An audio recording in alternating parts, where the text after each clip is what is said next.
I can't even say annual because my hope is that we do this every quarter, and you guys are dressed so beautifully and I love it, but I wanted this to feel like a conversation and really just a community event. I'm going to introduce the panel here, but really, again, this is a conversation. I want you guys to be involved, and we're going to ask you a lot of questions, and we really want to learn from you guys as well. So Calvin is to my right. He is my husband and also my partner and in our business, and we are so excited to just bring everyone together and enjoy fellowship and just chat about all things real estate, but really for me, it's just all things wealth building.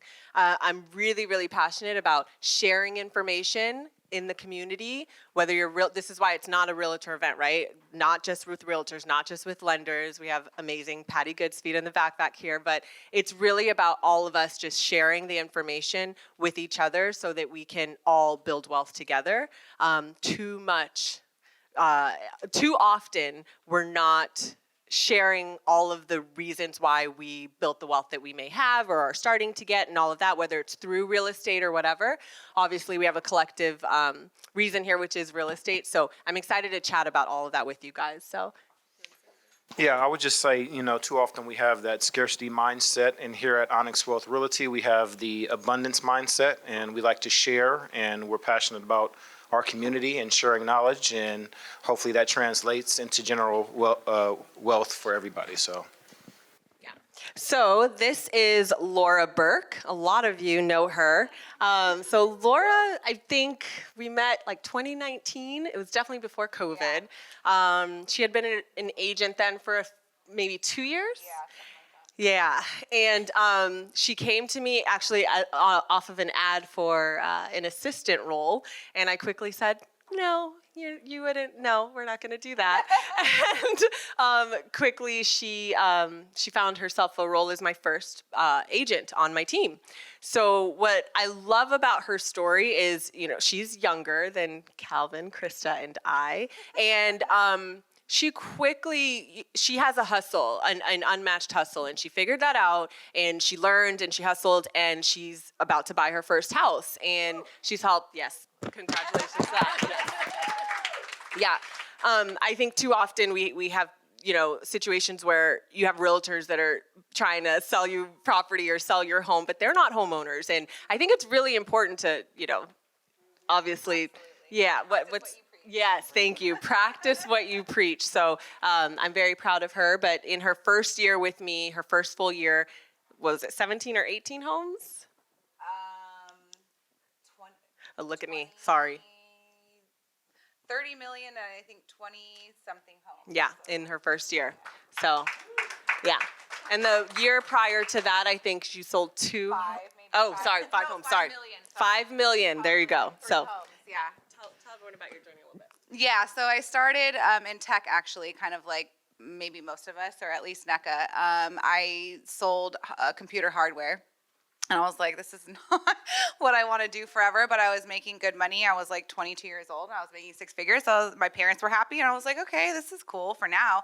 But I was waking up at 5 a.m. and I was just like, no, like this isn't what I want to do. And so my mom I've always been interested in real estate and interior design and just something to learn, like something to keep my mind occupied, like learning something new every day. And she's like, well, why don't you get into real estate? And I said, that's kind of a genius idea. And so I failed my test, I think 3 or 4 times. And then finally, when I passed it on the 5th try, I was in tears, and I haven't looked back since. I started with Keller Williams, and they have, a good foundation, but it was kind of like an ant in an anthill type of situation. You're in a corporate environment, so you pay dues no matter what you sell or don't sell, which is kind of typical in real estate anyway. But I just kind of felt like an entire newbie and an outcast, and I was like, it's a lonely business on your own. And so we'll get into how, the team just dynamic has really changed not only my life, but probably several other people on the team as well. So just grateful every day to be where I am, and grateful for NECA and Calvin, and grateful for what's happened and what's to come. Oh, yeah, Mike. So next is Krista Nielsen. So she has an interesting story. So she has been an agent about as long as me, 5 years. I think I'm going on my 6th year. And she came to the team being a pretty established listing agent. She had done, I think, 12 or 13 deals the prior year, and pretty much 95% of it was listings, meaning she represented the seller. So she had an established career, and we met on Clubhouse. And in her first year, I'll let you tell your story, but I'm very impressed with her, and so let's hear from her her journey. Thanks. Is this thing on? Yes. Okay. Yeah. So NECA and I met on Clubhouse. We had a Zoom because I wanted to talk to NECA about being a mom in the real estate business and how she handled it. What it turned into was a recruiting call very quickly. And she told me that I need to get out of my own way and I need to make some choices for myself and for my family to grow my business. So I actually took a step back on paper to become part of a team instead of a solo agent, which I was taught to believe that was something that you don't do if you're an established agent, that you're kind of settling if you're going into a team. What I found out very, very quickly was becoming part of a team. I got to be in many places that I couldn't be on my own, and I got to spend more time with my family. So this year has been very good. It's been my best year in real estate. I doubled my business last year, and I did so because of being on a team. Awesome. So now you know who we are. I wanted to get into why I wanted to start this event. And like I mentioned, I really, really want to have this be probably a quarterly event. So something that a few of you in here, because I did like a group text with a couple agents in here, and I was constantly seeing a lot of people having events, and I was seeing a lot of men, and they often were of one race, and there was just no diversity. There was no women, and I constantly was like, when are we gonna get a seat at the table? It's not just about women, obviously we've got Calvin up here too, but it was important for me to understand, how do we make this a more inclusive environment, and why aren't we getting those seats at the table? Someone, I think he's on his way, Kenny, I would tell him all the time, I'd always give him crap when he would post an event. I'd say, where are the women? Where are the other cultures? Like it's the same thing over and over. So instead of crying for that seat at that table, I thought, why don't we make our own table? So literally, that's what this is about: creating our own table, figuring out how we create our own space, and supporting each other and building each other up. So that was a really important thing. Another thing that's been really important to my brother and sister, who, by the way, my sister did this entire event. So side little clap to her. She's an event planner. She's amazing. And my brother also works in the business. He's in the back. Everyone just turn around and say hi. So, we came from Nigeria, Africa, and to me, it's all about giving back. And to whom much is given, much is expected. So I constantly am, saying to people, each one teach one, but really it's each one teach many. Hey. So it's important to me that you use your platform, whatever it is, to give back, to teach other people. So that was another thing, right? We create our own table and we then give back. We have to be communicating with each other. If you have an abundant mindset rather than a scarcity mindset, you know how much that when you're giving back to other people, it's going to come back to you tenfold, period. Not that that's the reason we're doing it, but just if you see people and people that really believe in just sharing and uplifting other people, you'll really start to see how much more blessed they are by how much they're giving back. So that was important to me as well. Let's see. So I did give everybody notebooks. If you guys look there, we handed out notebooks and pens, and that's important for me because, again, I want to do another event for Q4. So I really, really would appreciate if you have ideas, even questions, please write them down. We are going to stop periodically while we're talking to ask for your feedback, ask for your insight. So please write your ideas down, and also write down, hey, I'd love to see this at the next event. We're always going to have good food. That's important for me at events. We're going to have good food. We're not just going to give you popcorn or chips or something, right? We're going to give you good food, and we're going to always make sure there's a little bit of alcohol or some spirits, whatever. So you can count on us for that. We're going to put together good events, and every time we host an event, none of us get any of the proceeds. Every time there's a charge for it, 100% of it is going to go to something. So this time it's Boys and Girls Club. My sister, brother, and I were basically raised in the Boys and Girls Club in Scottsdale, Arizona. So it's important to us that we give back. We're open to ideas on where to give back as well. So please write that down. Thank you. The last thing is we hear a lot about masterminds, right? So for me, I think we're all master of our own craft. You're all master of your own craft. I think it's important for people to stay in their superpower to what they're best at, right? So when we do that, we then can fellowship with other people and learn from other people what their superpower is and work together as a community. So in a long-winded way, that's what Onyx Table Talk means to me. And I hope that you guys appreciate what we're gonna do today. Okay? I just have one thing to add really quick on the women in home ownership. I was researching last night because I'm a newbie at this and, I just wanted to get my facts straight. So I saw that the single women who own real estate versus the single men was 18% versus 9%. So I'm kind of proud of us. And way higher than unmarried couples as well. So, yeah. Awesome. All right, so Krista, we labeled this little chat we're gonna have called Doomsday Talk. I think the elephant in the room is that everyone thinks the sky is falling and that the real estate market is crashing. So I wanted her to touch on a couple thoughts, and again, we really invite you guys to chime in here. Yeah. I love to talk about the worst thing that's ever happened to real estate. No. So the market crash is pretty much the elephant in the room. Everyone's talking about it right now, but not very many people or less people know what that actually means. So when we went through the market crash in 2008, there was an economic crisis, right? We were in a very shady time in pre-approvals. The lending space was very uneasy. People that were qualifying shouldn't have qualified for a home in the first place. Fast forward to now, things are very, very different. The economy is going through some turbulence. Of course, gas prices are ridiculous. It costs us a Hawaiian vacation every time we fill up our tank. But the economy is still very strong, and we're in a position where there's a large percentage of homeowners that have a very, very, very large percentage of equity. And that's something that we weren't seeing in 2008. So like Laura, this is my first event that I'm speaking at. So I wanted to do some research, and that happened at 10 p.m. last night. So the biggest fact that I pulled out of this was 45% of homeowners nationwide are equity rich, is what they call it. So basically what that means is they owe 50% or less on their home loan. And a lot of those people even are seeing more than that right now because of the COVID times pandemic. Equity just shot out the roof, right? So we're seeing a situation where, yes, there is turbulence, yes, there is volatility, yet we are seeing our clients that bought 2 to 3 years ago sitting on $600,000 to $700,000 in equity. And it may change, things may shift slightly, but we're still going to see strong economic positions for a lot of these homeowners. So I actually want to turn to our lovely Patty.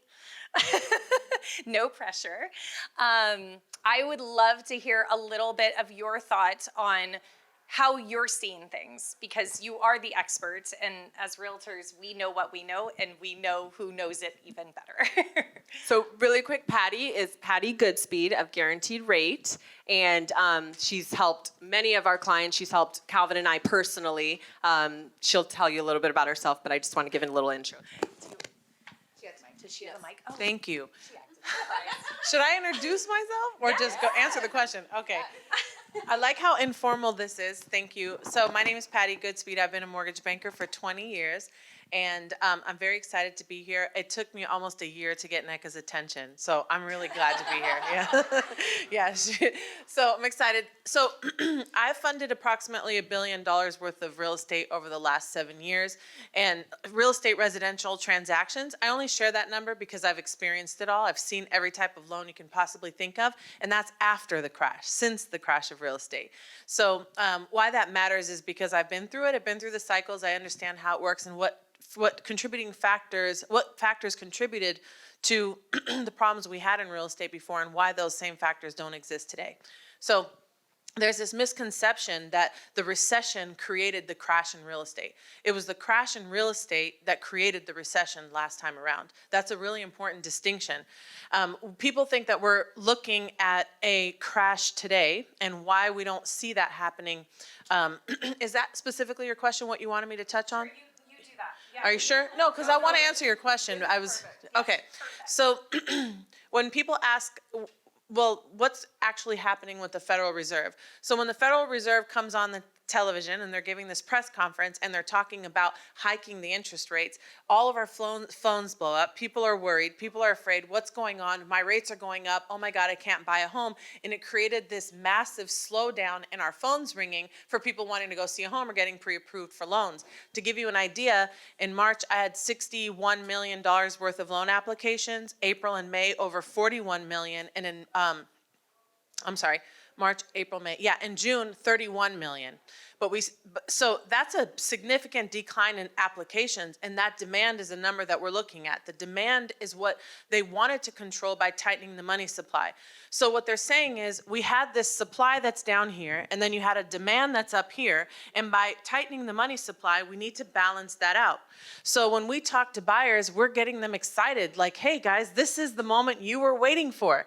It's not a crash in real estate, it's price stabilization that's created by tightening the money supply. When the Federal Reserve announced that they actually raised the rate by 75 basis points, mortgage rates dropped that day significantly.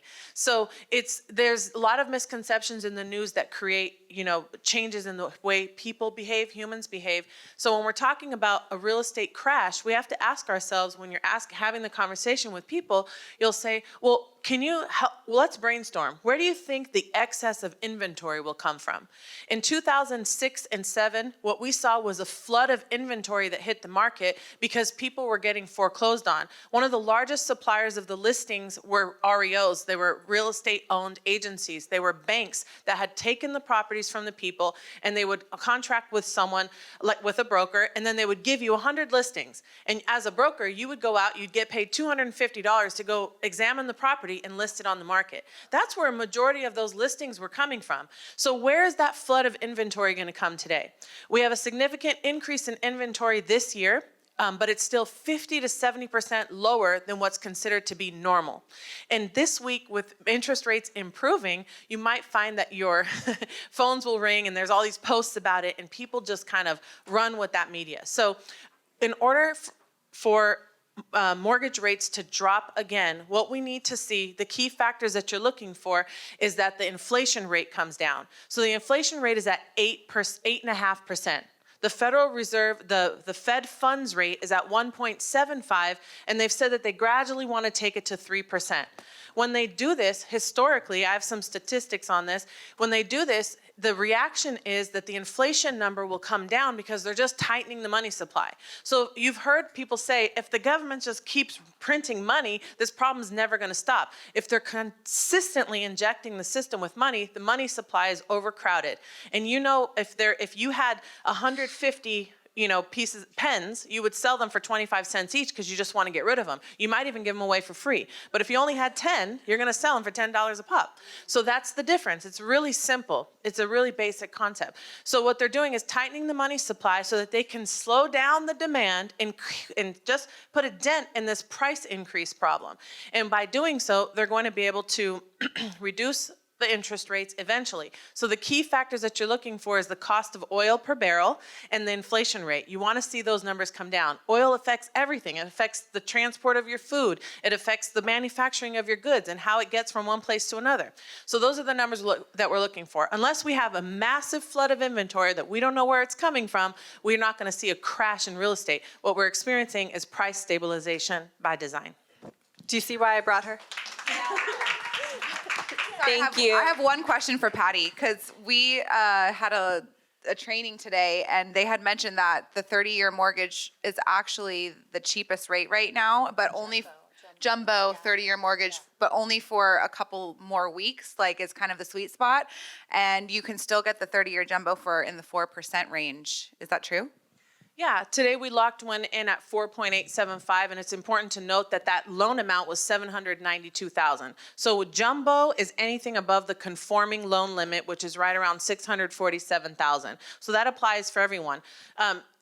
Yeah, we can get into that detail later. So interest rates are still very good. You can still get an interest rate in the 5% range, even if it's not a jumbo loan. In some cases, 6.25. These are the times in lending where your credit score matters more than anything, because the credit score will make a really significant difference. And since 2010, to note for the point you were making, Krista, the average credit score was 699. In 2022, the average credit score for Americans is 751, which is another huge indicator that people won't default. We've experienced a lot of people recently that have not made mortgage payments for 12 months or more. Multiple cases have come across my desk in the last 3 weeks where people are defaulting. But guess what they're not doing? Foreclosing. They're putting the house on the market and they're walking away with a profit despite the problems to their credit. So when people talk to you about a crash, the rebuttal is, where will this massive amount of inventory come from?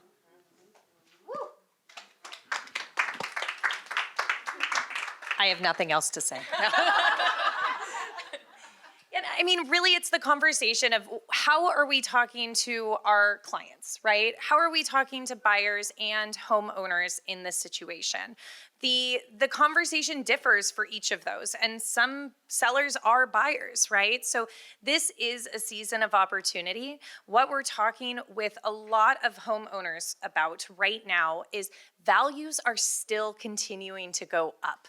If you look at 2020 prices, 2021 prices, the value of your home is still higher than that.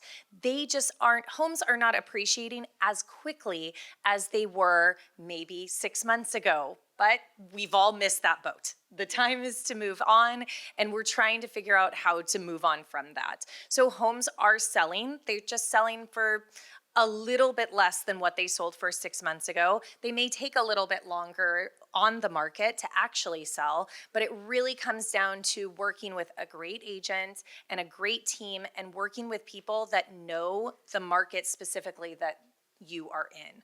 So as far as buyers, opportunity is endless, right? We're seeing opportunities for our clients that they can write offers and get seller credits, which we haven't seen since 2019 probably. We're seeing contingent offers come back, which is huge because if you have a home that you have to sell and you don't want to see other avenues and you just want to go through that process, you can still do that in this type of market. So it just creates a lot of opportunity. Absolutely. Does anyone have any questions, especially on everything Patty mentioned? And yes, Farallon. Hi. Ooh. Oh, can we get her a mic? Sorry. Can we get her a mic? Oh. Can you pass her the mic? She's like, I still want it.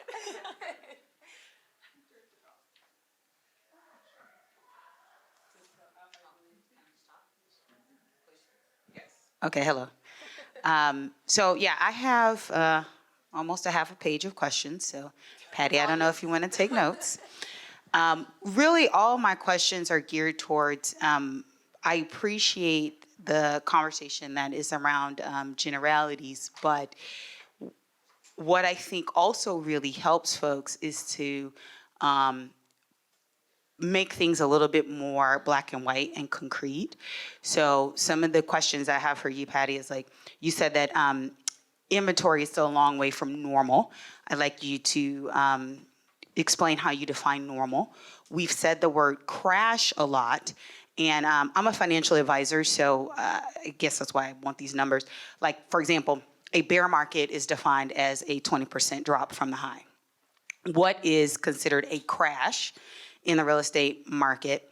And mortgage rates, while in the historical context, 4.75% is still very affordable, 5% is still very affordable, compared to the recent bottom of the barrel, 3%, you could get under 3 for a while. It does impact how much house you can buy. So I want you to speak a little bit to what are you seeing happen to home affordability?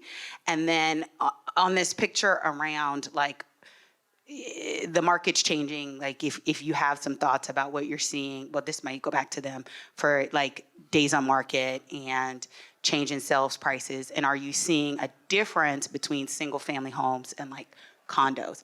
That was a book. Do the best you can. Let's start with the first one. So you asked a question specifically about what defines a crash. So I don't have those statistics, but I'm going to give you something that I think you'll like. I can't memorize this. I've tried. Yeah. So in 1978 to 1980, the inflation rate went from 7% to 14%. Mortgage rates went from 12% to 18%. So that's a 6% increase. The Fed funds responded by raising rates, the Fed fund rate, from 11 all the way to 20%. And the response was that inflation went from 14% down to 5%. And the response in mortgage rates was that they dropped another 6% after that occurred. So that was in a 2-year period between 78 and 1980. In 1987, we had the inflation rate go from 1.75 up to 5.4%. So it was still less of a jump than we're seeing today, but it was a significant one. And that was in 1987 to 1989. Rates went from 6.75 to 8.75%. The Fed funds raised the rate from 4.75 to 6.5, and the inflation response was that it went from 5.4% back down to 1.7. Interest rates went from 8.75 back down to 5.5. So fast forward to today, we have an inflation rate that went from between last year and this year from 1.5 to 8.5%. Rates went from 2.5 up to 6%.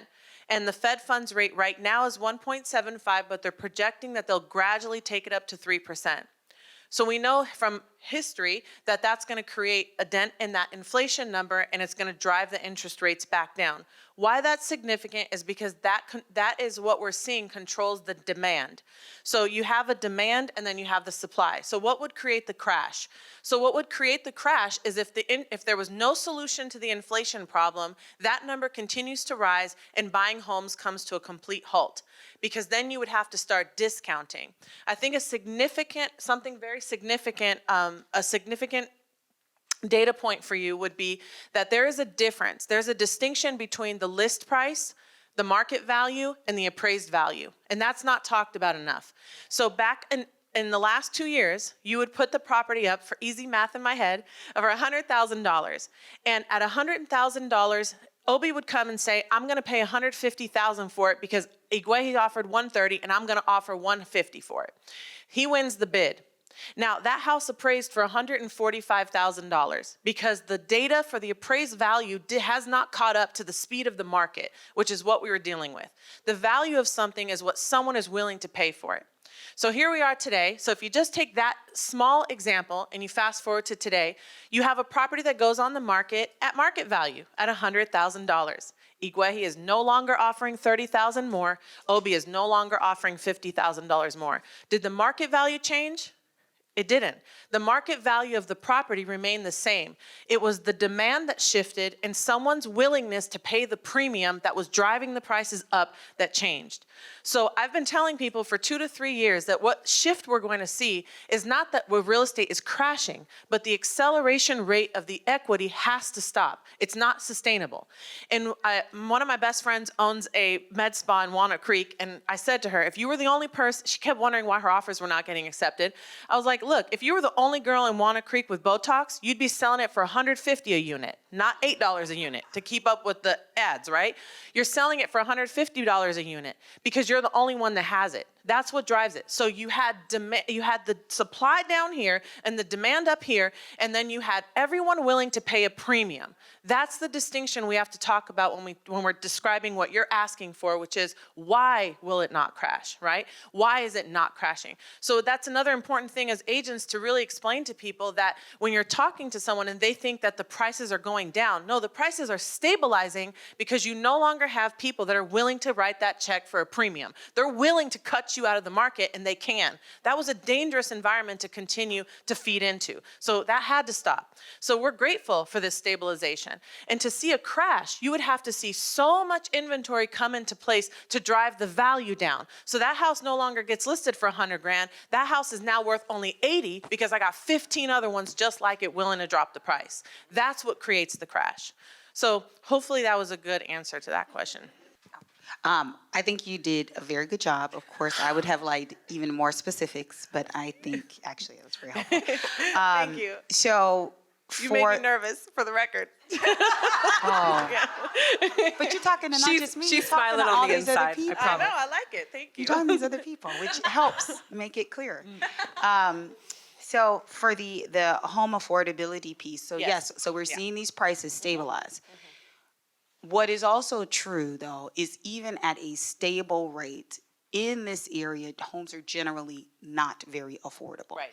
So once you hike interest rates or a mortgage rate 50%, we all know you go qualify. They're like, well, based on these monthly ratios and things that you deal with, now you can afford X.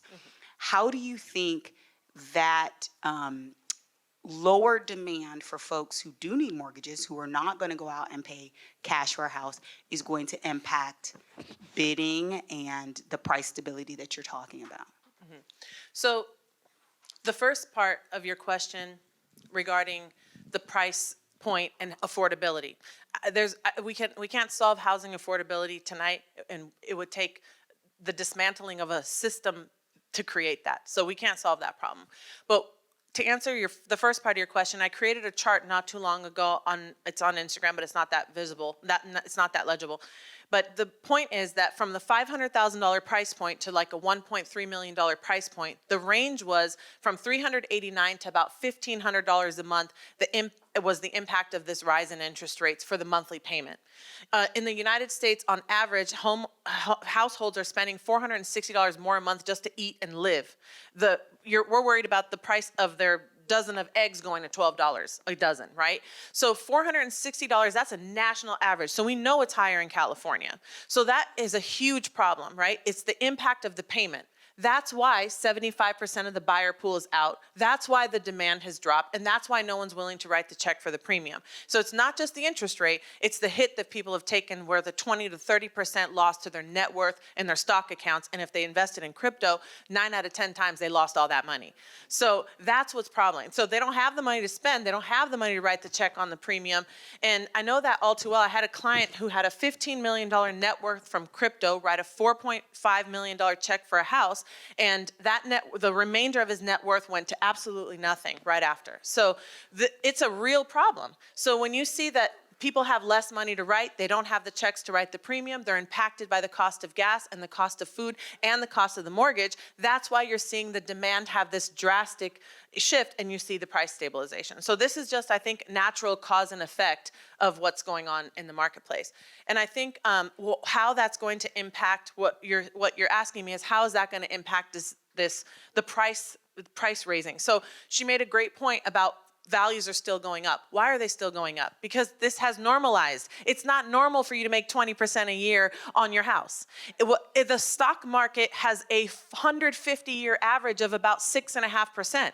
So if you're buying a house because you think you're going to make 20% returns on that money in 1 year, you were unrealistic and you bought into the hype and you were drinking the Kool-Aid. So that's over with. So those bubbles are bursting. It's a thought bubble. It's a matter of understanding and having an overall education of how the system works, which is why NECA is doing this. So we have to be able to answer your questions. Those are very real questions that people aren't asking. So how it's going to affect it is exactly what's happening right now. Less demand, less offers, price stabilization, which is very important because it'll make a very small contribution to solving housing affordability, which was getting way out of hand. We can't solve the greater problem, but this helps a little bit.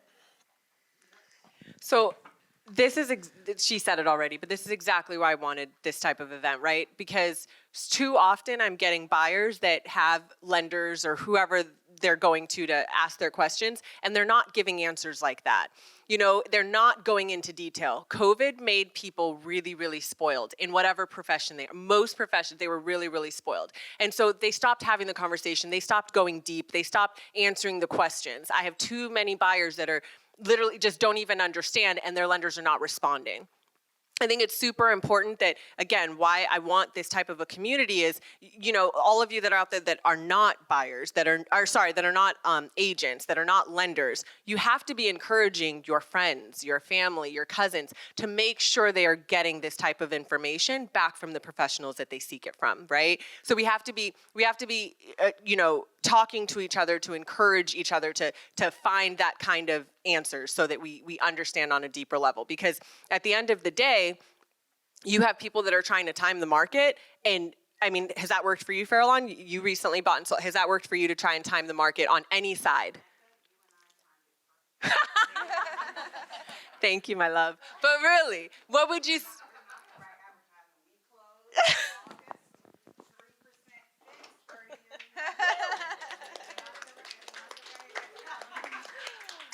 Thank you.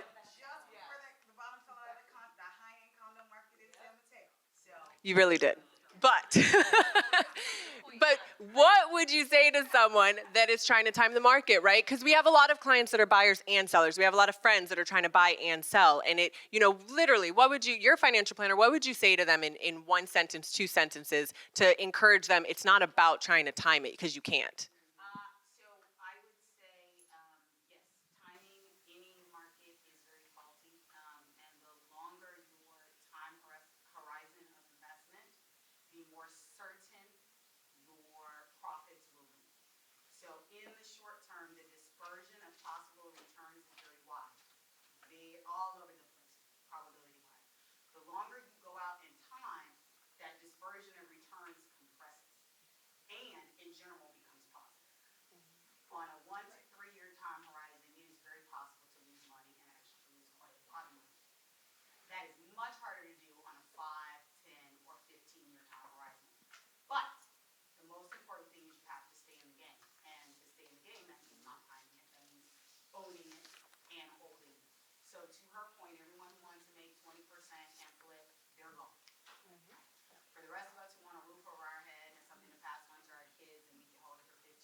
Thank you.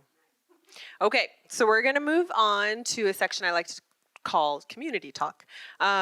So Patty touched on this a little bit, but buyers are intimidated. I feel like buyers are usually always intimidated in this market, right?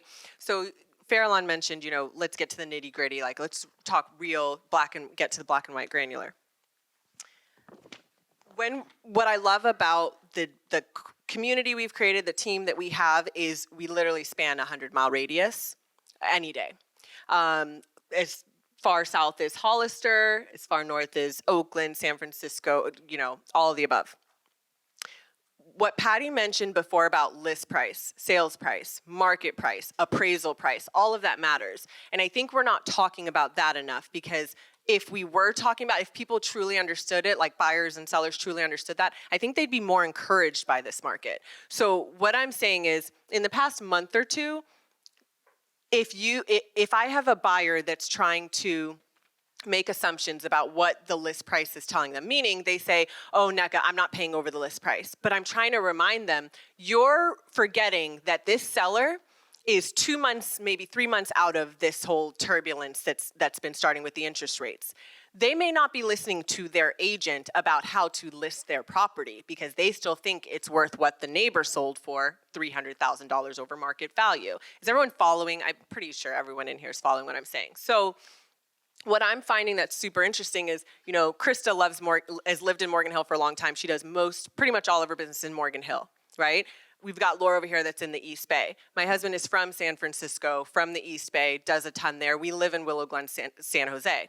My point is that the nuances that we're each seeing in those areas, very different. I just put an offer in on Antioch. Man, the leverage there, it's crazy, right? You go to Oakland, it depends on the zip code. Willow Glen, very different from East San Jose where we bought our first house. Morgan Hill, very different. So the conversation with friends, with other agents, with whatever, is more about let's figure out what I tell my agents all the time. Real estate is probably 90-95% psychology. If you start making inferences about what they might be thinking, where they're coming from, what position when did they sell the house, what are they trying to buy, all of that, you might start to understand how they priced the home. Then we get to the place of how do you want to offer on the home? Then we get to the place of what is the perceived appraisal price on the home. So the conversation has to be with people so that buyers aren't so intimidated and sellers aren't so unrealistic. The conversation should be, what is the market value of that home? Where is the appraisal going to come in at? Okay, now how do they price the home? What leverage do we have? What seller credits can we get? Because I'm telling you, the amount of seller credits I'm seeing in all of the markets that we serve is crazy. One example that I wanted to give was a client, we just sold their condo in Santa Clara, got rid of it right at the right time again. We sold that home and then they were in a hotel for like a month. We were looking for a new home. They couldn't find something. Long story short, we found something that wasn't done with construction and I saw a little bit of leverage. The builder had a property that my clients had also seen, didn't love it because of the location, and that one wasn't selling. So when we go to the one that they ended up that I brought to them, it was off market, and I brought it to my clients, and I knew I had some leverage there. So I said, oh, you know what? They're really not liking the interest rates they're being told. And this is Patty. Patty was the lender on it. They're really not liking the interest rates, when they've been in a hotel with their 2 kids, all of that. Long story short, I was able to convince them, hey, tell me what price you want. Let me figure out, where my clients are at, what they want to pay. We got it severely under market value because, again, it wasn't built yet. They had a couple properties on the market around there that weren't selling. And I convinced them to, okay, we'll arrive at the same list price. We're both on the same page, a little bit of wiggle room. But I got them to buy down the interest rate $42,000. $42,000 applied to seller credit at a $2 million price point. The lender can make that happen, right? They have limits on what they can make happen. They bought that down. So what am I saying to my buyer? What am I saying to my friend? Hey, don't be scared of this market. Yes, it's the Bay Area. We've got crazy prices, all of that. But let's just worry about finding the home because there is no inventory.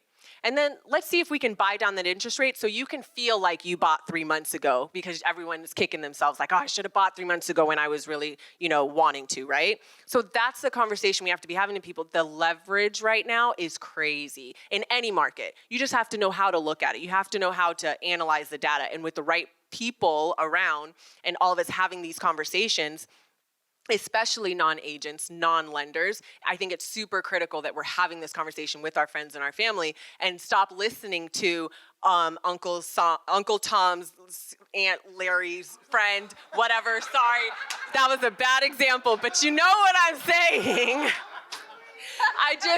Listen, I had a client that literally told me, oh, all of my friends in the East Coast, they're telling me this, that, and the other. It's a different market.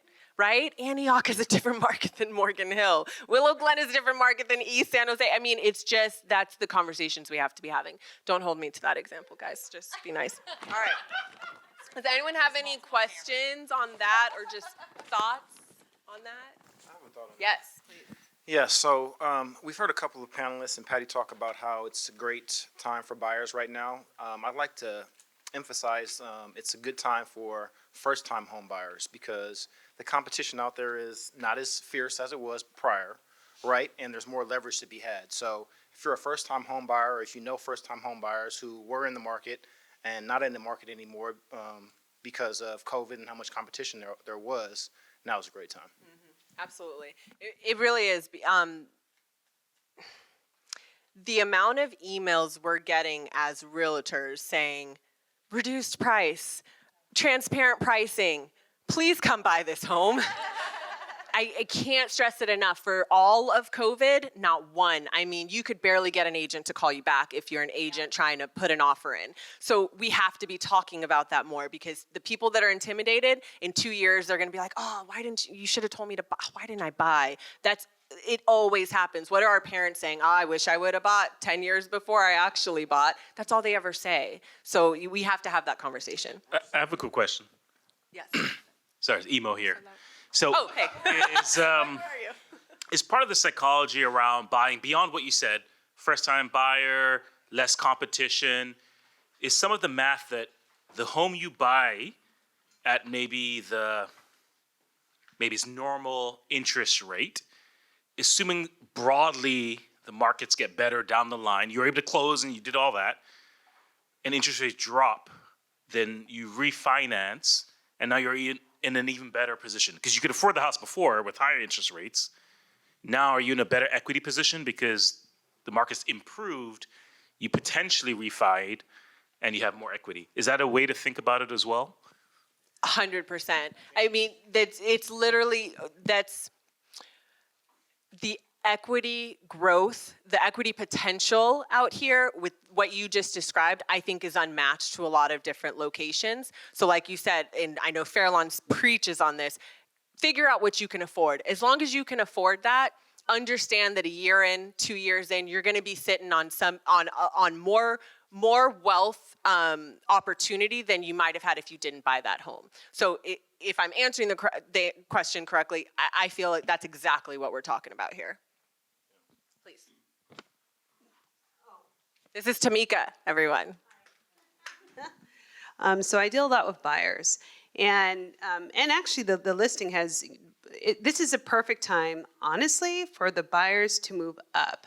So my first-time buyers that have gotten in a home, man, a lot of them have now been able to leverage not only the new construction, because I'm talking about $50,000 off of a price reduction because people were just like, hey, you're waiting too long. There's another leverage you can do, because waiting too long, they don't want you to back out, believe it or not. And when you don't have an agent representation, you kind of don't know that, but believe it or not, they don't want you to back out. Something that has moved all the way to like November, and it was supposed to close in September. Guess what? They're really shaking in their boots, because you know why? If you pull out and you back out, that leaves them hanging. So you do have leverage there on those times and from new construction as well. And I've had actually a couple of clients that have been able to capitalize that, and they paid down their their interest rate as well, which is crazy, unheard of in any type of market. Not only that, I'm noticing that even the down payment assistance programs, before they snub their nose, 45-day close. Yep. Guess what? 45 days look really good right now. No, I'm serious. There's more of them, right? There's More. 100%. And actually what people are failing to realize, and I think Patty can talk about that there's so many other programs that you can utilize right now that you weren't able to do before. Like, I'm serious, 2% down, 1% down, paying and forgivable second. There wasn't anything like that, nor if it was, you couldn't use it.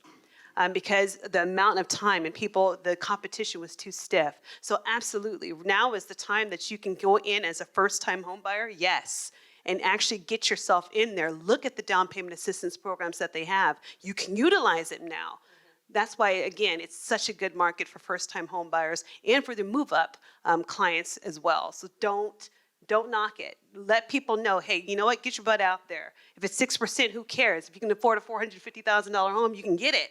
Probably at list price. So, Absolutely. Yes. Okay, so. Yes, good segue for sure. So Laura is going to touch on I mentioned before, she's the younger of the four of us.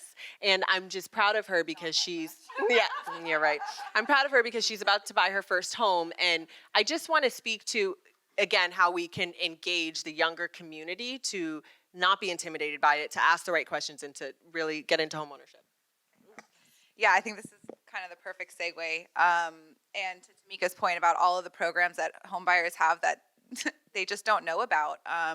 Because I think some of the biggest obstacles for younger people are, of course, down payments and just affordability in general. And so I can't even begin to, the amount of people that we have helped, well, that I've helped and that I've seen NECA help just in the 3.5 that I've been with her is probably more than half. And by young people, I mean under 30. So, there was a 21-year-old, and these people don't have hundreds of thousands of dollars in their bank account. They have 50,000, maybe less, and they're buying $1 million homes. And so just, of course, it all comes back to other factors like credit and things like that. But just, I think the most important thing we can do is educate our buyers and have transparent and informative conversations with them and let them know, like, just build that trust with them. Because I think we were having a conversation last night too about, yes, being seasoned does help you, but the trust weighs heavier than, your transaction history, for example.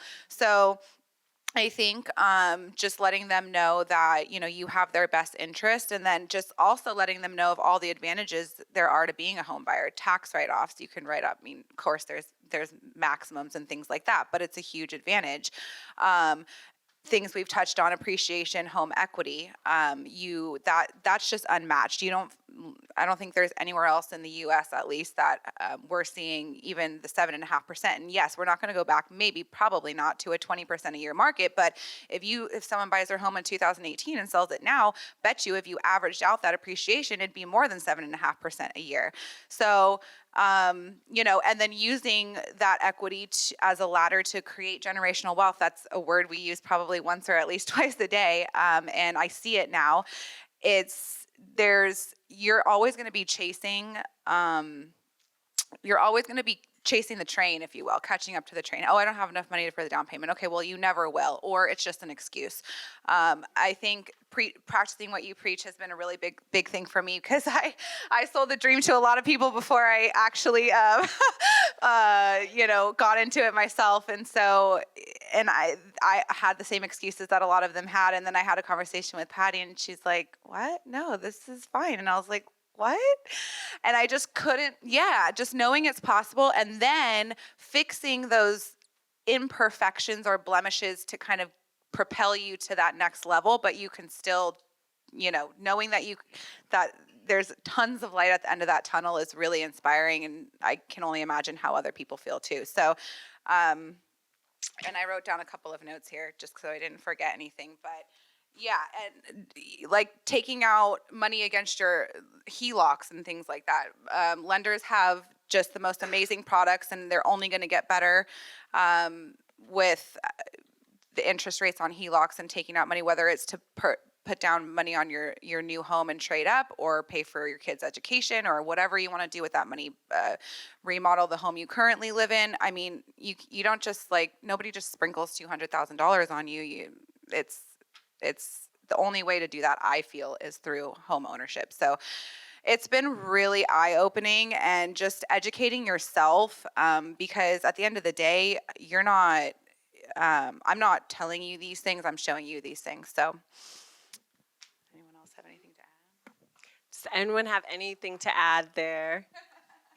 I heard something interesting the other day, and someone said, it's very quick, I probably don't need this. They said the interest rate on rent is 100%. And it's like, oh shit. You realize very quickly that, you're talking about interest rates increasing, but when you're renting, you're paying someone else's mortgage. And it's just something to really consider. If you can afford it, if it makes sense financially, then it possibly could be a move. Yeah. So this is my favorite segment because this is literally about Calvin and I's story. And, we often get people that are saying, well, I can't do it. I don't have enough saved. It'll take me this long to save it. And, I'm a year out and all of that stuff. I don't even think we realized what we were doing when we started doing it. But there are so many ways to be creative and build wealth before you're a homeowner to get you to that homeowner state. So I love it when people say, no, no, no, I can't do it, whatever. And I love just sitting down with them and saying, okay, well, is it that you can't do it or you're not willing to sacrifice in certain ways to make it happen? If you don't want it after that, then that's fine. But if you say you do want it, what if I give you some ideas to how you can build that down payment coupled with your down payment assistance and then get your first home? So why don't you tell them about our beginning? There's many different ways to house hack. I think you just have to be creative and solutions based, and find your own path. The way that Neck and I did it, the first place that we stayed in was a 2-bedroom apartment, but the benefit of this place was the layout. Both bedrooms were master bedroom or master suites. Dual master suites with a bedroom in each room. So I don't know which one of us decided this or came up with the idea. We won't go into that right now. That was safe. Like you don't? Yeah. So we decided to, before we owned a house, we decided to rent a room, rent the other room out in the apartment that we were living in. So obviously we had to sacrifice some of our comfortability and our privacy to move up, but we both had the desire to own a home, and we didn't know any other way to get there, and that's what we came up with. So from that 2-bedroom apartment, we soon afterwards moved into a 4-bedroom house. We stayed in the master suite, and we rented out the 3 bedrooms. We didn't know if we didn't get permission to do it. We didn't ask. We didn't ask the landlord if it was okay. We just said we know where we want to go, and that's what we did. So, right. Everything. We're not recommending that. Yeah, everything was not above the table, but it worked, and we arrived. From that 4-bedroom house that we rented, we were able to buy our first home. And like Nega said, that was in East San Jose, not the greatest of locations. We didn't know much about real estate or buying a home when we first bought our first home, but we did it. And we learned very quickly about the equity and wealth that can be gained in doing so. I think we stayed there 17 months. I got that one right, cool. And we invested about 30 or 40K in the home. And when we sold the home, we sold it for 6 figures, then leveled up and got a bigger home in a better location. And that's was our house hack. From then, we've acquired some more properties, and we could have went the traditional route and just rented those homes out, but we didn't go that route. We're untraditional. So with our last home, it was a single-family home. We turned it into, actually, it wasn't our last home. It was the neighbor's home, but it was a single-family home. We decided to turn it into a duplex.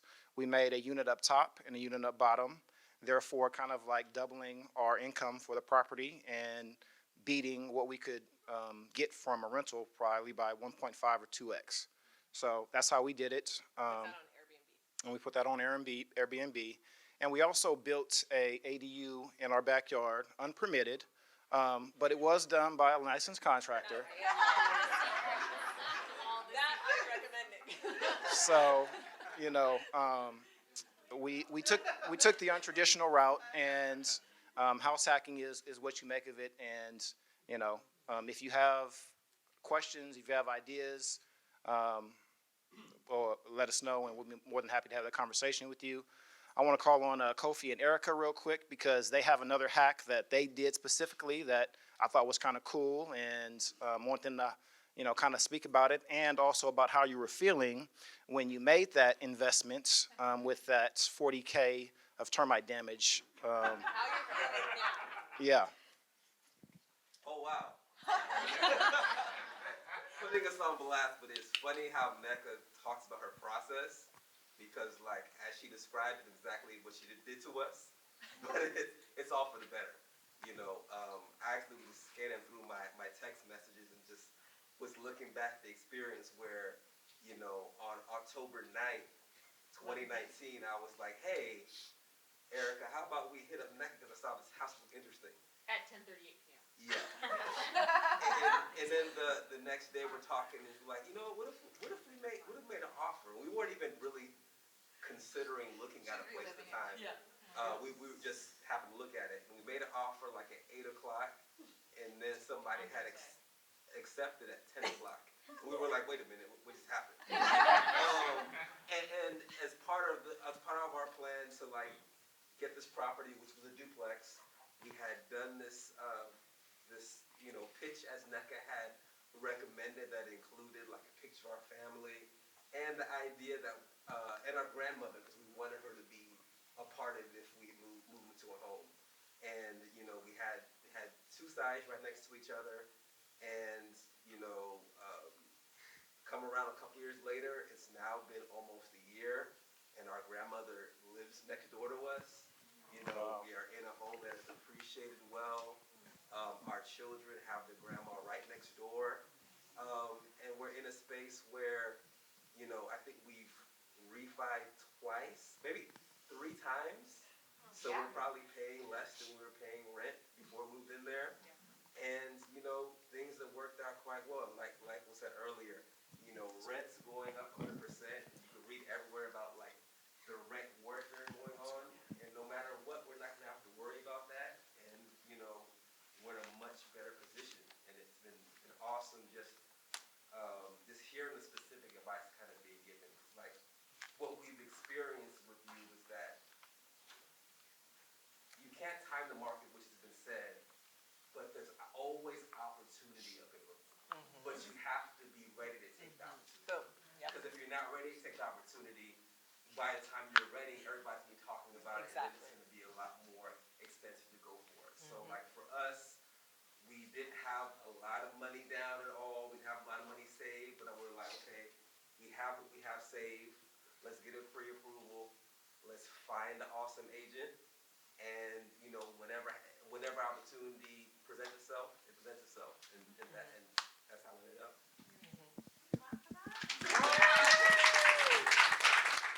One thing I just want to add there is the first year you were there, it might have been a little longer, you did Airbnb. So they did Airbnb for the first year, stack your money however you need to, right? And it was comfortable for them. Theirs was an actual duplex. They didn't have to convert it. It was a duplex, and they put some love into it and are still putting some love into it. I just wanted to say Yes, that. of course. Like, not enough money down by whose standards? Exactly. Yeah, and I think that's the thing. You guys were open to it. You didn't know you were going to do it that quickly. You were open to it. You asked the right questions. You talked to the right people, and it happened. The reason we brought up our scenario is when we first started doing that, a lot of people in his family and my family were like, really? You're renting out a bedroom? It wasn't. Airbnb wasn't cool 8-9 years ago, and we were doing it. Or renting out a room through Airbnb or on regular sites. And I don't know, I think we didn't care, and maybe sometimes we'd keep it private or something like that. But I think that's why this kind of community is important to me, because I want to normalize that. I want to normalize the weird stuff. I want to normalize the ideas that you have on how you're building equity, because or building wealth. I guarantee in a year, 2 years, with whatever it is you're doing, someone's gonna be looking, oh, wait, can you help me? What did you do? Can you consult? Can you come teach me what you just did? Because that's what I'm getting all the time. So that's super important to me. Thank you so much for sharing your story. I really appreciate that. I didn't tell them, by the way, that I was gonna do that. And I didn't tell these people either, Alethea and Bola. Yep, they sat in the back on purpose. I know some of these people are really private, but I would love it if you could share as much as you're willing, but they have an interesting story as well too. And if you have questions, please chime in. But I really want to share these stories. When we share more, we get other ideas, and then we all can build.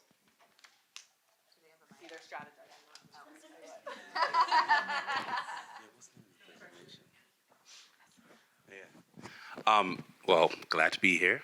A little nervous, but NECA essentially moved, if I can talk a little personally, moved me from a 235 square foot SRO in Oakland to owning 2 properties in the hills in Oakland. So one is 9-bedroom, 6-bath, and the other is going to be 6 bedrooms and 4 baths in the space of 2 years.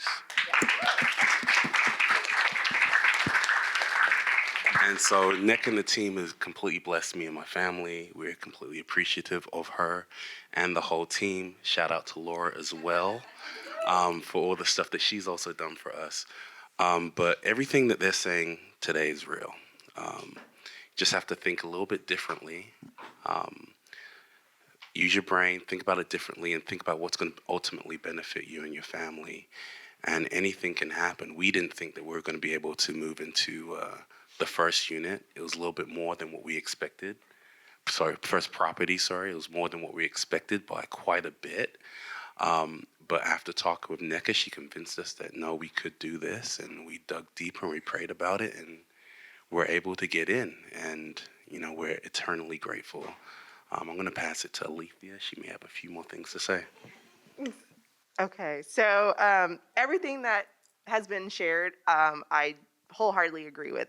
You go out with NECA, you call her on a day, and you go out and look at some houses, you will end up with a house. Like it's guaranteed. So I will say that. But my relationship with NECA started,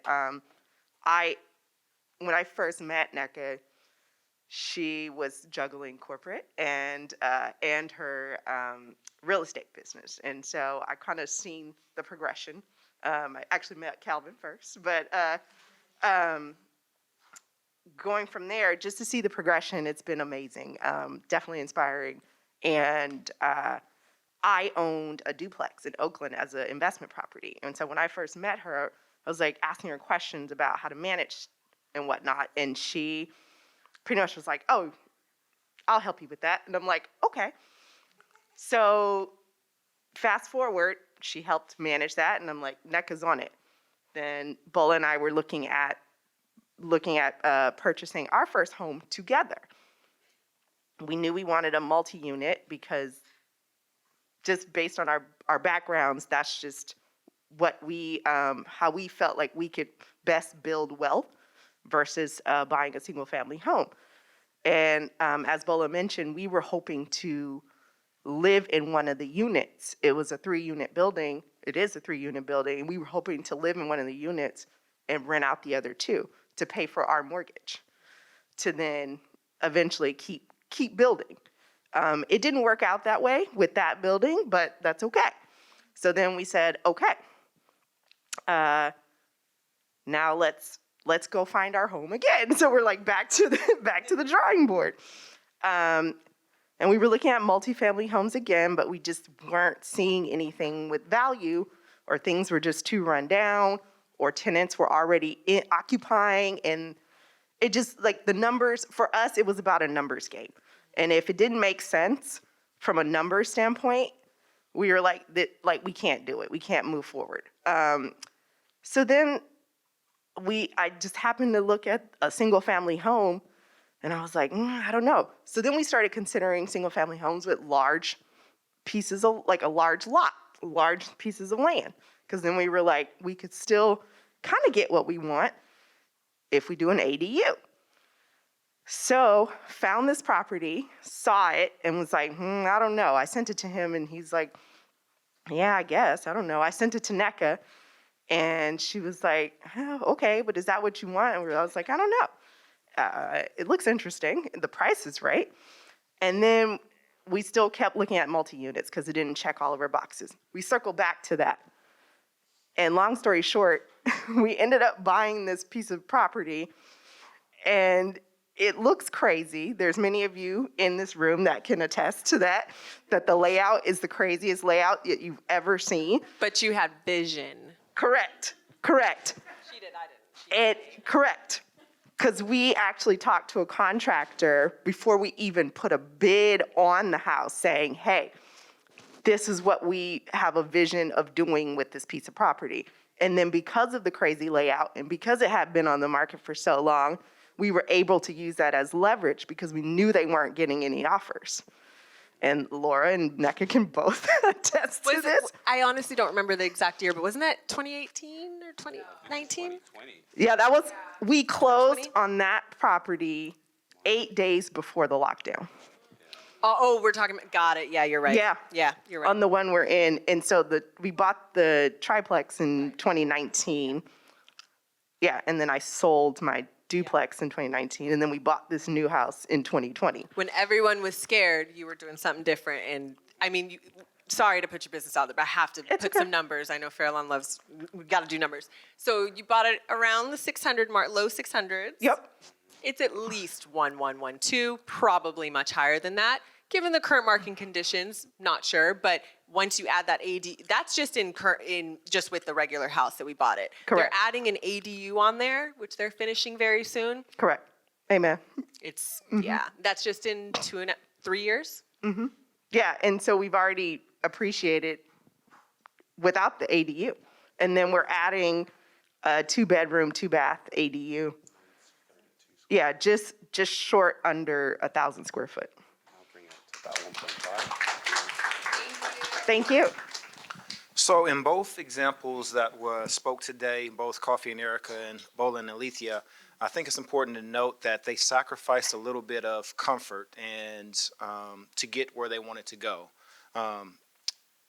Coffee and Alerica, I really admire, the fact that they were able to become first-time home owners and landlords at the same time. I think that's a great hack. There's a lot of hacks out there. I was talking with the team last night. Another thing that's currently going on is pod living? You heard of it? Pod living in big cities You guys know for what that is? working Let's- professionals. Let's share what that is. Everyone has to Google this. Yeah. It's the most fascinating. So we saw a picture of one. I've only heard about this last night, but picture a home. What'd you say? No, $1,000. more than that, 1,000. So picture yeah, shipping pod, and there's 6 of them, 3 up top, 3 at the bottom, and they put it in like the living room of this big house. They're renting $800 to $1,000 and sometimes more for each pod. They just has a bed in it, or just has a mattress. They put a TV up at the top. I mean, again, the creativity that people are having. I'm not saying you guys need to go and do that, but it's legal. This is what's happening. This is what's happening. Right. It really is. In LA, it's happening a lot in LA and out here. But you're right though. Like remember right now, especially since they started doing ADUs, I think the last maybe 2 years, 2-3 years, now ADUs are a thing. Yep. Like if you have an SFR, single family unit detached, like if you have land, like that's a premium.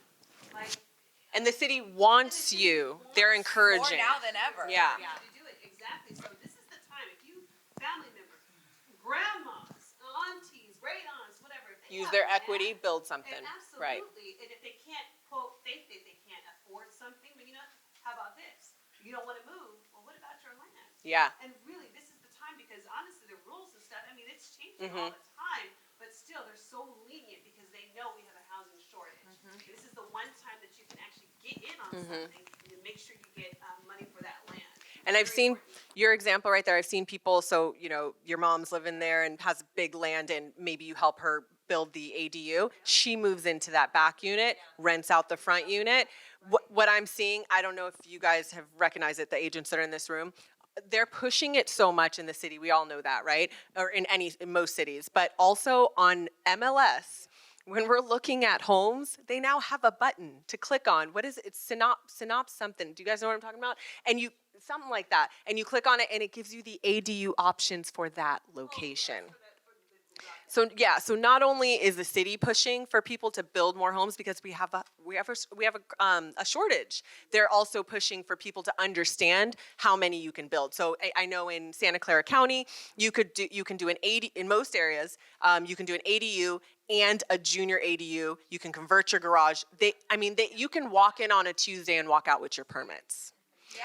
Gone are the days where it takes weeks and weeks and weeks. If you want their plan, they've already had their architect draw it up. They'll put it on your lot. It's easy. So, and that's happening all over. So, And that's another sign that the market is not crashing. Yeah, yeah, absolutely. You're absolutely right. So I feel like, again, these are the conversations we have to keep having of the creativity that we have to have in what are the options, what can you do, where you're at, right? Meet people where you're at. We need to be talking about, okay, where are you at? What can we do to make sure that, you know, if you're at this job and you feel like you're only going to get 5%, whatever, increase in your salary, how do we make sure that you can maximize on each year before you can become a homeowner? I think that's important too. Does anyone have anything to share on house hacking, Airbnb, any feedback on that?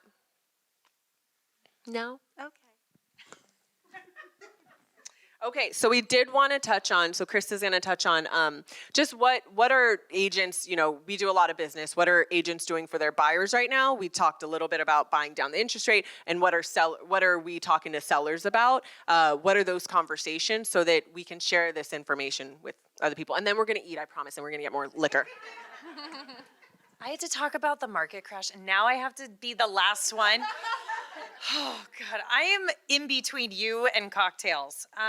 Okay, so when we're talking to clients and when we're talking to other agents in getting an offer accepted, community is really important. Relationships are incredibly important, and especially in this market. So I know NECA and I just did a deal together where the agent on the other side representing the sellers took our offer over a higher offer because of my reputation in the area. And I'm not saying I'm the best. I'm saying that that relationship that I've created with those other agents can be the difference between our clients getting a home and not getting a home. If I hold everything tight, and there's some weird things that have happened in the real estate industry in general, where you don't talk about your pending homes, you don't talk about how many offers you received. Why not? There's no reason to hold that. If it's, you know, Uncle Tom, I'm not going to give it to him. But if it's an agent that I know and respect, I will absolutely have that conversation with them. So those relationships are just becoming more and more important. On the seller side, which is the other part I think I'm talking about, right? Let me turn to page 17 here. So as far as the seller options, the conversations that we're having a lot right now are, do you have to sell your home? Because this isn't necessarily a market that everyone wants to sell in, right? So I just had recently a client come to me. They have a beautiful home, a historic home that holds a lot of value, but not just as a homeowner. It also holds a lot of value because of its location and its zoning rules. So you can run a business out of this. You can have an Airbnb there. You can have a bed and breakfast there. So there's a lot of opportunity in that home. They're looking to sell that home and buy something else within the market that I serve, which is Morgan Hill. We are now having a conversation of how to make that work without selling that home, because they are business owners. There are opportunities there, and financially they might be able to make that work. So having those conversations, again, it's about being creative, right? So being able to really understand what your options are. It's not just sell your house, buy a new one. It's what else can you do with that house? Can you turn it into a rental? Can it be income potential? Which is then in turn an item that a lender will look at as income for that home. So we're really trying to create a new narrative around selling and buying. It's not just, again, back to that black and white. It's not just selling and buying. Yeah. One thing you mentioned is just on having the conversation that doesn't just entail, hey, yes, let's sell your house, this is what I can get for it, but do you have to sell it? The critical piece to that is, how are you going to offset the DTI so that the lender thinks that you can still afford the new house and you feel that it's in your affordability, so your financial planner thinks that that's a good plan, right? So having the right type of lenders that know how to do that. Not every lender is for every situation, because some of their loan products, especially in times like right now when COVID first happened, lenders were pulling pulling loan products off the table. In fact, I'm not going to pretend to speak on this eloquently. Patty, if you can touch on that. One thing that he and I saw, we bought a house in March of 2020. We were in escrow for it in February before the shutdown. And we for that property, it was a fixer-upper, so we were doing a hard money loan. And we had that done. In fact, good friends in the back there used the same hard money lender, and they leveraged our resume to be able to get that loan, because most hard money lenders want to know that you've done this a few times before, right? So we got our friends to be able to use them. When it came time for us to use it, the minute we went into shelter in place, they said, nope, sorry, we're taking your pre-approval back. We went to 7 different lenders. It was a very hard time. Went to 7 different lenders, finally got it done. So I'd love it, Patty, if you could speak on, if we can get her a mic, if you can speak you got one. If you can speak on the fact that, in times like this, sometimes loan products get pulled off the table. What I have seen, and maybe you can touch on it, is I have never in the 5+ years seen as many people being able to use the down payment assistance program, or us introducing that to people that have $50,000 or $70,000, and then they can still use the down payment assistance program, and then that just adds to their pot. So go ahead. So in March 2020, right when COVID was announced, the first product, one of the deals that I had that completely died on the closing table was what's called non-QM. It was a non-QM loan. So it's almost like subprime lending has been rebranded as non-QM. And non-QM, these are non-qualified mortgages. So you have Fannie Mae, Freddie Mac, you have jumbo loans that are portfolio loans, banks, those are technically private money as well. But these products are backed by insurance policies. Non-QM loans is the sub-market of the mortgage world, okay? So these are loans that, let's say that OB and I decide to put our money together and we're going to lend to Cece, okay? And Cece's going to go buy a house. Well, if the market is shifting, our risk is way greater than a bank that's insured and has some backup plans in case you default on the loan. So we're going to say, sorry, Cece, the market's shifting. I can't fund this loan. It's the source of the money that creates that problem. So non-QM financing, in her particular case, she was an attorney who didn't have enough money on her tax returns, and she's using her bank statements to qualify. I talk to people that make negative $13,000 a year on their tax returns, but have a $4 million cash flow annually on their bank statements. So that's a whole nother situation, right? That's a client for you, Farallon. Right. So there's products that exist for you. They're at higher interest rates, higher requirements, and the moment the market gets tight and that money is hard to sell, those products get taken off the table. Those are the first to go. So in the credit crisis that we had in 2007 and 2008, the reason why the banks were unable to create more loans is because they created loans that were high risk that couldn't perform because the buyer had no skin in the game. The credit score requirements were low. The down payment requirements were non-existent. So the riskier the product is, the higher the chances of default. The lower the credit score requirement, the higher the chances of default, just statistically. So those are the first products to go. They're more risky. They expand their boundaries and their limitations to be able to get people to qualify. And then those are the people that are first to go. Because if you're not claiming enough income on your tax returns and you have a cash-based business and the economy goes bad, your income's dropping by 30 to 40%, and then you might have a hard time paying your mortgage. That's why those products get taken off the table. Now, hard money is complete private money. So it's really like the example that I gave about OB and I coming up with money and lending it to you, and we need to make sure that that property has 40% equity in it before we can lend you, because that's a high-risk loan, and it's not even based on your personal qualifications. It's based on the property's ability to perform. So if the market shifts, the property has a lesser ability to perform. There might be a decreased chance of performing in a tight market. So if you stop making the payments, I'm stuck with a property that I didn't want in the first place. So these are why those products get taken off the plate first. Thank you. Does anyone have any questions or anything to add to that? All right. I think we are ready to eat. Yes, we are. Okay, so we're going to go out just right outside here for food and drinks. So stay, have a bite, have some drinks. Thank you, guys. Continue the conversation.